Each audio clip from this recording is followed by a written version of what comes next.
শুভেন্দু ঘনিষ্ঠ বিজেপি বিধায়কের দলবদল।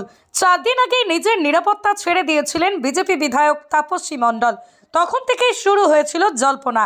এবার জল্পনার অবসান। আজ বিধানসভায় তাপসী মণ্ডলকে বিজেপির ঘরে দেখা গিয়েছিল। তবে বিকেলে বিধানসভা থেকে সোজাসুজি তৃণমূল ভবনে চলে যান তাপসী মণ্ডল। বছর পেরোলেই রাজ্যে বিধানসভা নির্বাচন। তার আগেই এই দলবদলের ঘটনাকে রাজ্য বিজেপির ভাঙন বলা চলে। তার থেকেও বড় কথা, শুভেন্দু অধিকারীর গড়ে ভাঙন।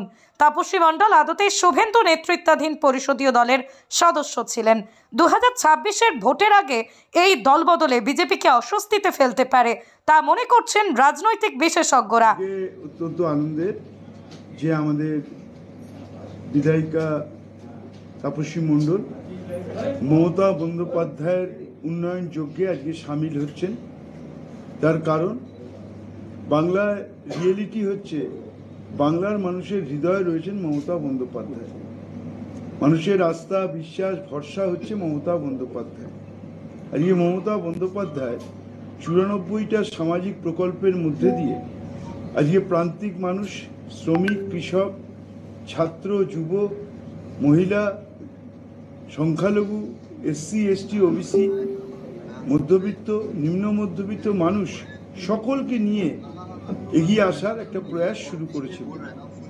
দীর্ঘদিন 34 বছর বাম জামানায় বাংলা পিছিয়ে পড়েছিল। আজকে এই 13 বছরে মমতা বন্দ্যোপাধ্যায় আজকে বাংলাকে এগিয়ে নিয়ে চলেছেন। তাই আজকে সর্বভারতীয় সর্বক্ষেত্রেই বাংলা প্রথম স্থান দখল করছে।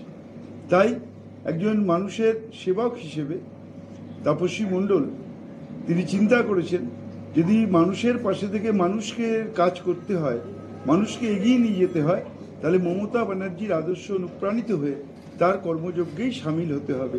তাই তিনি আজকে আমাদের তৃণমূল কংগ্রেসে আজকে তিনি যোগদান করলেন। এরপর আমি ধন্যবাদ অরূপদা। এবার আমি তাপসী দিকে বলবো কিছু কথা বলার।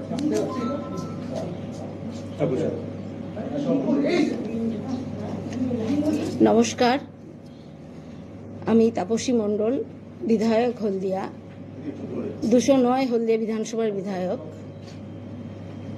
আজকের প্রগতিশীল এই বাংলার মাটিতে যেভাবে বিভাজনের রাজনীতি চলছে, আমরা দেখছি যে সেই বিভাজনের রাজনীতি বাংলার মানুষ প্রত্যাখ্যান করেছে। কারণ মানুষকে সঙ্গে নিয়ে মানুষের উন্নয়নে কাজ করাই আমাদের ধর্ম, আমাদের কাজ। সেই বিভাজনের রাজনীতি আমার পক্ষে মেনে নেওয়া কঠিন থেকে কঠিনতর হচ্ছিল। বিভিন্নভাবে তার প্রতিবাদ করার পরেও তার কোনো পরিবর্তন হয়নি এবং সেভাবেই বাংলার মাটিতে বিভাজনের রাজনীতি চলছে। তাই এই প্রগতিশীল বাংলাকে রক্ষা করতে এবং বিশেষ করে আমার হলদিয়ার উন্নয়ন, শিল্প পরিকাঠামো, সর্বোপরি উদ্বাস্তু, ক্ষতিগ্রস্ত এবং বেকার যুবক যুবতীদের কর্মসংস্থান, আর্থিক উন্নতি এবং সামাজিক উন্নয়নের পক্ষে দাঁড়িয়ে এবং তাদের জন্য কিছু কাজ করতে যাতে আমি পারি, তার জন্যই আজকের মাননীয় মুখ্যমন্ত্রী মমতা ব্যানার্জির সঙ্গে আমি যুক্ত হলাম এবং তার নির্দেশেই হলদিয়ার উন্নয়ন আগামী দিনে করতে পারবো।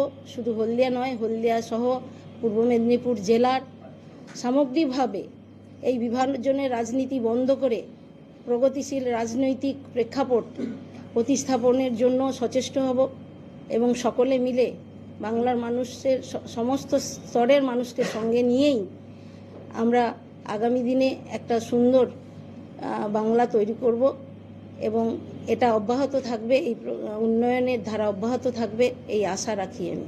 নমস্কার। ধন্যবাদ। শ্যামলদা, আপনি দু চার কথা বসুন।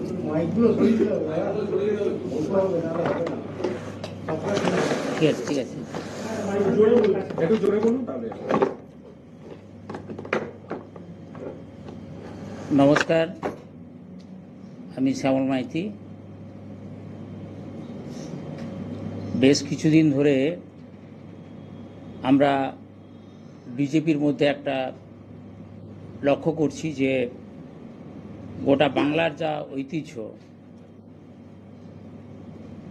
গোটা দেশের যা ঐতিহ্য, বৈচিত্র্যের মধ্যে ঐক্য, নানা ভাষা, নানা মত, নানা ধর্ম বর্ণের ভিত্তিতে আমাদের ভারতবর্ষ, সেই ঐতিহ্য আমাদের বাংলা বহন করে। কিন্তু বিজেপি আমরা লক্ষ্য করছি যে তার এক লিডার মূলত একটা হিংস্র রাজনীতি করবার চেষ্টা করছে। তিনি বাংলার বিরোধী দলনেতা হিসেবে নিজেকে প্রতিষ্ঠিত করবার জন্য তিনি গোটা বাংলা জুড়ে একটা হিংস্রতা তৈরি করার চেষ্টা করছেন।